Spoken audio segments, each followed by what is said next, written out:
Caitlin Clark is playing a game, and there's this issue with her and Angel Reese. There's this, Caitlin Clark pushes one of the teammates of Caitlin Clark. I'm sorry, Angel Reese pushes one of the teammates of Caitlin Clark. Caitlin Clark fouls Angel Reese. Angel Reese does one of these LeBron flops and falls on the ground. I mean, she learned it from LeBron. Fall to the ground. And the next thing you know, DeMarcus like, oh my God, she's protected. Oh, it's all because she's white. The sports world has been set ablaze once again. And this time, it wasn't just about who won the game, it was about who owned the moment. When entrepreneur and commentator Patrick Bet David dropped his unfiltered take on Angel Reese, it wasn't some casual jab, it was a full-scale reality check.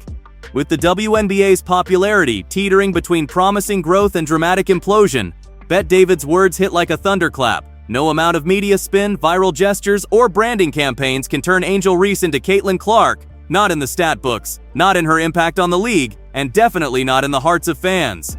Let's set the stage. Caitlin Clark has become more than a player, she's a phenomenon. She's breaking records, boosting viewership, and quite literally keeping the WNBA relevant to a new generation of fans. Meanwhile, Angel Reese has developed a different kind of brand, one built on controversy, attitude, and a media presence that often overshadows her on-court performance. You know what I love watching? I love watching her highlights of missing shots. She's got to be the worst shooter you've met in your life. Angel Reese, part 37. Let's get it. She had the worst first quarter in human history. Started off with 3 in the key. How about it? Ruh-roh, Shaggy. Don't forget the butter with the corn of the cob. Did you say butter? Cause butter pecan. Bang! He's shooting 31% this year as a big man. When all your shots are layups, that's sad. Here we go. Bang! Me bound. One more time. Bang! What was once seen as a budding rivalry has now morphed into a full-blown soap opera, where every foul, flop, and tweet becomes a cultural flashpoint. Patrick Bet David did something most fans have wanted to do for a while: call out the hype. He didn't just criticize Reese, he pulled the plug on a narrative that's been inflating her image without merit. In today's WNBA, it seems stats have taken a back seat to social media narratives. And while that might be good for buzz, it's bad for basketball. Bet David's takedown wasn't personal, it was factual. A sobering reminder that actual performance should matter more than personality. This is Angel Reese. Go ahead and play it. She needs a lot of attention. Go ahead. Yeah, the reason why we watching women's basketball is not because of one person. It's because of me too, and I want y'all to realize that. Like, it's not just because of one person. A lot.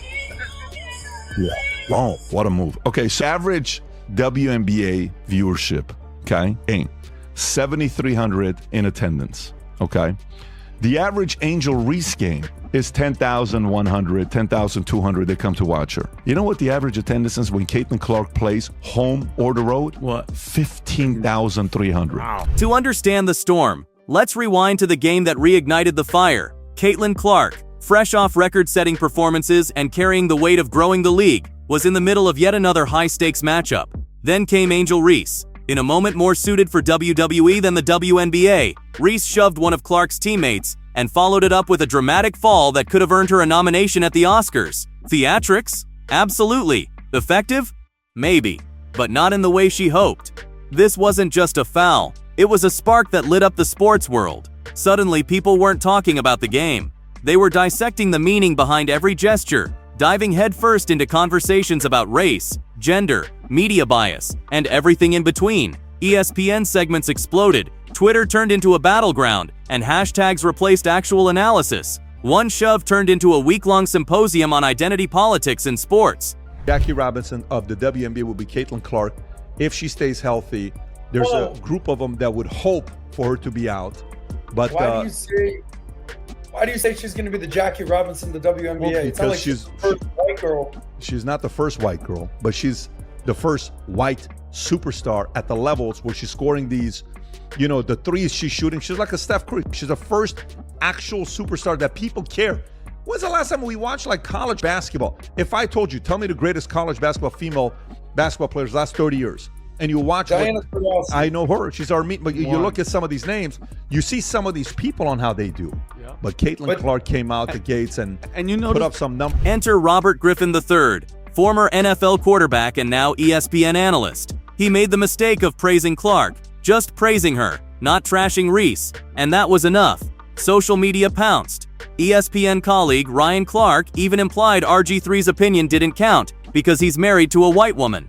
Suddenly, sports commentary became a loyalty test based on personal relationships rather than insights. Caitlin's hard foul, which turned into a flagrant on Angel Reese, which sparked all the things that we dealt with last season. And, the league currently is investigating any racism that happened from the fans or anything that was said. It's almost as if we didn't learn from last year that Twitter conversation turns into mainstream media conversation because the mainstream media still isn't quite hip to women's sports. They're not quite understanding this world, this game. What should have been a debate about performance turned into an awkward sociology class.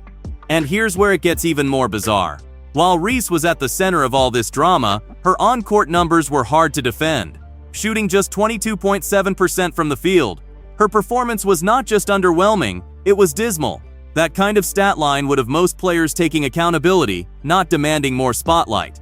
Meanwhile, Clark was still draining logo threes, setting records, and managing to stay composed under all the noise. Yet somehow she became the problem. It's like we're living in two different realities. In one, Caitlin Clark is the savior of the league, doing more to bring attention to women's basketball than anyone in decades. In the other, she's cast as the villain, too popular, too praised, too white. The idea that her success is a problem says more about the state of the league than about Clark herself. Okay, listen, y'all, this is what we've been waiting for. This is the letter for the investigation. Listen, in response to the WNBA's recently concluded investigation, they go on to say, "We appreciate the swift and thorough process undertaken by the WNBA to investigate these allegations, which were not substantiated. At Gamebridge Fieldhouse, we are committed to providing the best possible basketball experience for players and fans." Metrics that once defined greatness, points, assist, efficiency, are now dismissed if they don't come wrapped in the right narrative. Then in the middle of it all came Brittany Griner. Speaking to the media, she expressed frustration, not about the fouls or the drama, but about the increased attention the league is getting. That's right, a professional athlete complained about people watching. It was almost surreal. The very attention that players have begged for over the years was now a burden. After watching Caitlin Clark's flagrant foul on Angel Reese and the aftermath, there is no way Angel Reese can continue the lie that she doesn't dislike Caitlin Clark. I know what hatred looks like. Angel Reese hates Caitlin Clark. Not some basketball rivalry hate either. Hate. Griner's comments felt tone-deaf in a moment when the league needs stars to embrace the spotlight, not shrink from it. Clark didn't ask for this circus. She came to play basketball, but every time she steps on the court, she brings with her a wave of media narratives and fan expectations. It's a heavy burden for any rookie, but she's carried it with professionalism. Reese, on the other hand, seems to thrive more on confrontation than contribution. And while ESPN continues to debate who can and can't talk about these issues, the real conversation is being lost. How do we build the league around talent instead of tension? We know about RG3 is he's not having conversations at his home about what black women have to endure in this country, about what young black women and athletes like Angel Reese have had to deal with being on the opposite side of Caitlin Clark's rise and ascension into stardom. Patrick Bet-David finally said what needed to be said. He didn't tiptoe around the facts. He didn't bury his point in safe language. He called out the double standard. Clark is bringing viewers, sponsors, and legitimacy to the WNBA. Reese, meanwhile, is bringing distractions, drama, and inconsistent play. And no, that's not hating. It's accountability. Bet-David sealed his argument with cold hard stats. Reese's 22.7% shooting is not just bad, it's catastrophic. It's the kind of number that makes coaches reconsider rotations and fans question the hype. Oh my goodness.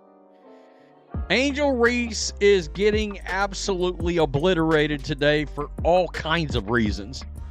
Obviously, we're going to look at the backlash because now people are just flat calling it like they sees it.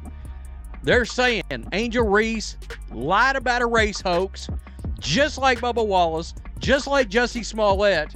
And now, after the WNBA concluded their investigation and released the statement, people are demanding Angel Reese apologize to everybody. Clark, on the other hand, is not just surviving under pressure, she's thriving. She's shattering attendance records, boosting TV ratings, and becoming a household name. The contrast is undeniable. If you removed Clark from the WNBA right now, the ripple effects would be seismic. Ticket sales would drop, broadcast numbers would dip, social media buzz would slow. Like it or not, she's the engine that's powering this new wave of interest. Saying otherwise is just ignoring reality. The league needs her, and instead of rallying around her, some players seem more focused on discrediting her. Because you're doing exactly what LeBron is doing, so. Bitch. Cardoso with the miss. Angel Reese picks it up, what she's good at. Getting another offensive rebound. She says, give me that. How about another? Persistence trying to pay off. Jones gets a piece. Angel Reese won't give up. Jones with another block. Reese, in contrast, is demanding flowers before earning them. Confidence is great. Swagger is part of the game, but at some point you've got to back it up with numbers. Clark, despite all the pressure, remains grounded. In an earlier interview, she even acknowledged her privilege as a white athlete in a candid and respectful way. That should have earned her some respect. Instead, it became just another tool used against her in the culture war. That's now bleeding into the locker room. From Brittany, every time we play her, there's this commotion, like this loud rumbling from the stands. Turns out it's people, thousands of them, just sitting there, watching on purpose. It's very disruptive. It's called the freaking game that they pay you money to play. Don't play the game. It's very disruptive. This isn't just about race. It's about respect for the game, for performance, and for the fans. If Angel Reese were dropping 40-point triple-doubles every night, no one would question her swagger. But she's not. She's missing shots, creating chaos, and somehow still expecting to be treated like the face of the league. Meanwhile, Clark continues to show up, block out the noise, and let her play do the talking. The sad truth is this: the WNBA is cannibalizing its own progress. To get paid. Possibility. Reese has been vocal about her low WNBA salary, revealing her $74,000 a year salary doesn't cover rent, stating on Instagram Live, I just hope you know that the WNBA doesn't pay my bills at all. I don't even think they pay one of my bills. Reese's financial struggles stem from WNBA salary not matching her past earnings, as her NIL valuation at LSU was $1.8 million, bolstered by deals with Reebok, PlayStation, McDonald's, and Coach, while a 4-year rookie deal was $324,000 with $74,000 due next season. I just hope y'all know the WNBA don't pay my bills at all. I don't even think that pays one of my bills. I'm gonna do the math real quick. It might cover that. Yeah, it covers that. It definitely covers that. What is I don't even know my salary. Instead of uniting behind its brightest star, parts of the league are treating her like an outsider. It's short-sighted and self-destructive. Fans want excellence. They want rivalries based on talent, not Twitter beefs. And they want a league that elevates the game, not one that tears down its best players to score points in cultural debates. Patrick Bet-David wasn't cruel. He was correct. In a recent interview claiming that Caitlin Clark is ruining what used to make the WNBA great. Wait for this. Empty stands? Tom, let me just... Go ahead, I'm so mad. WNBA games used to be a chill, quiet place. You could bring your laptop and relax, maybe even get a little work done. But now, it's like there's a large gathering of people watching us from the stands. Some of them are yelling crazy shit about what they're seeing, putting unfair pressure on us to score. Angel Reese is not Caitlin Clark. She's not in the same league statistically, and she's certainly not in the same conversation in terms of fan impact. That doesn't mean Reese can't grow or improve, but she hasn't earned the pedestal. Some are desperate to place her on. Respect in sports is earned, not demanded, and right now Clark is earning every bit of it. I'm going off of skill, for my opinion. And I'm not gonna lie to you, this woman actually worked out in the off season. This woman was only concerned about press and her podcast. You could tell who put in the work in the off season. I'm not saying it for nothing else besides that, just skill. You called her garbage compared to Caitlin Clark. Yes. Okay. Yes. Explain. Listen, man, and again, I will emphasize this every day of the week, twice on Sunday. I love my people. I love black people. But I think sometimes we do play the race card too much, or when it's not necessary, because everybody's trying to make this about a, come on, black man, protect the sisters, brother. This ain't racial. This is about sports. Want to be celebrated, dominate, want the spotlight, earn it, want respect, deliver it. Until then, don't be surprised if Clark keeps getting the praise and Reese keeps getting called out. The WNBA's future is bright, but only if it's built on performance, not personality.